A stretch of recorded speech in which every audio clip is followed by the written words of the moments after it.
ज्यादा वक्त नहीं लूंगा मैं। एक ही बात कहना चाहता हूं,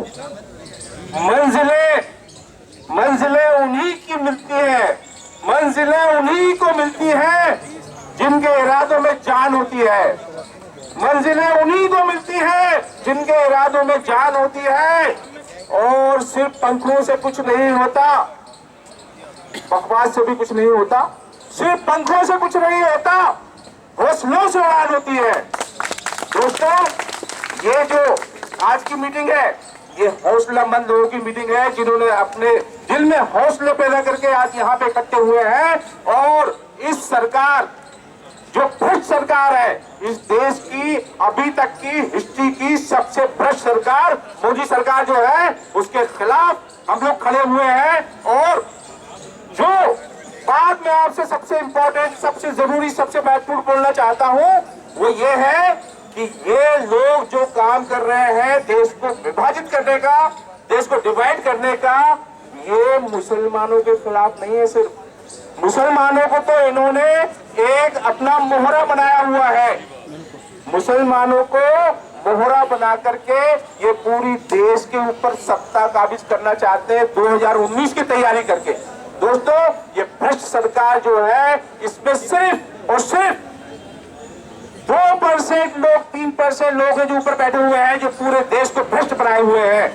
2%, 3%, देश की 98% जनता, देश की, मैं आपको गारंटी दे रहा हूं, देश की 98% जनता ये कभी नहीं चाहती है कि हमारे आपस में बीच में वैमनस्य हो। और 98% जनता आपस में एक दूसरे की इज्जत करती है, एक दूसरे के धर्म की इज्जत करती है और एक दूसरे के साथ भाईचारा बना के रहती है। इन लोगों को हमें जवाब देना है।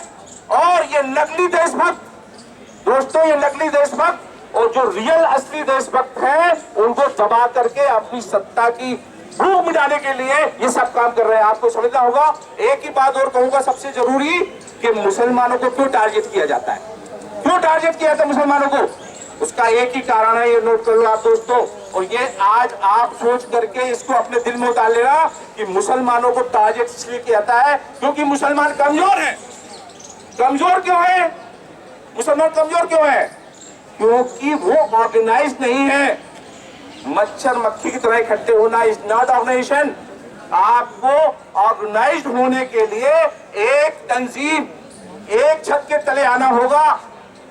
सही लोग, जो भी मुसलमान हैं, जो एजुकेटेड हैं, जो भी देश के लिए सोचते हैं और करना चाहते हैं, वो सारे लोग एक तंजीम के अंदर आकर के, इकट्ठे होकर के ऑर्गेनाइज्ड वे में करेंगे, तभी आप सफलता पा सकते हैं और इन कम्युनल फोर्सों को डिफीट कर सकते हैं। तो इतना कहना चाहूंगा मैं।